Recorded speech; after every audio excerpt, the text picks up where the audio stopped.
ജനാസന്റെ കൂടെ നടക്കുമ്പോൾ ദിക്ർ ശബ്ദമുയർത്തി ചൊല്ലുന്നത് ബിദ്അത്തുൻ ഖബീഹത്തുൻ, മോശപ്പെട്ട ഒരു ബിദ്അത്താണ്, പുത്തൻ ആചാരമാണ്.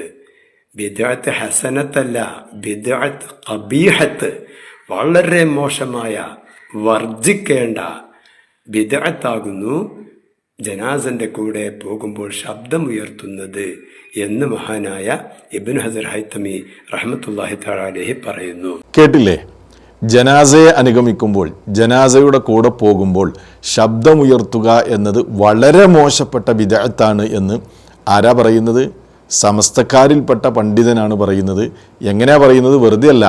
സമസ്തക്കാർ അംഗീകരിക്കുന്ന കിതാബ് വായിച്ച് അവരംഗീകരിക്കുന്ന പണ്ഡിതൻ പറഞ്ഞത്, ഇബ്നു ഹജർ അൽ ഹൈതമി പറഞ്ഞത് വളരെ കൃത്യമായ നിലക്ക് ആര് പറയാണ്? സമസ്തക്കാര കൂട്ടത്തിൽ നിന്ന് തന്നെയുള്ള പണ്ഡിതന്മാരാണ് വിശദീകരിക്കുന്നത്.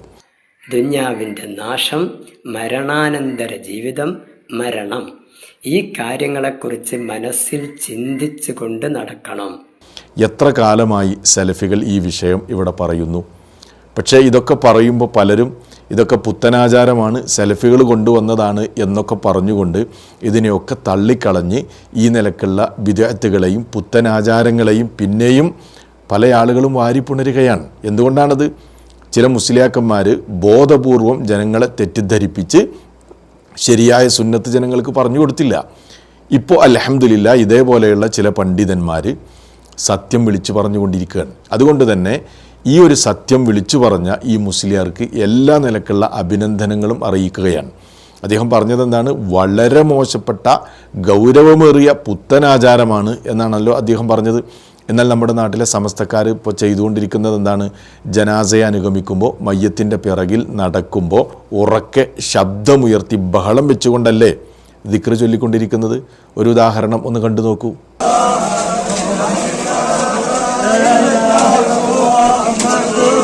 അപ്പോൾ ഇതാണ് നമ്മുടെ നാട്ടിലെ സമസ്തക്കാരിപ്പോൾ ചെയ്തുകൊണ്ടിരിക്കുന്നത്. അതുകൊണ്ട് ഇത് കേൾക്കുന്ന, സത്യം മനസ്സിലാക്കണമെന്ന് ആഗ്രഹിക്കുന്ന സാധാരണക്കാരോടാണ് പറയുന്നത്. മുസ്ലിയാക്കന്മാരെല്ലാവരും സത്യം ചിലപ്പോൾ പറഞ്ഞുകൊള്ളണമെന്നില്ല. അതുകൊണ്ട് ഇതേപോലെ സത്യം വിളിച്ചു പറയുന്ന ആളുകളും മുസ്ലിയാക്കന്മാരുടെ കൂട്ടത്തിലുണ്ട്.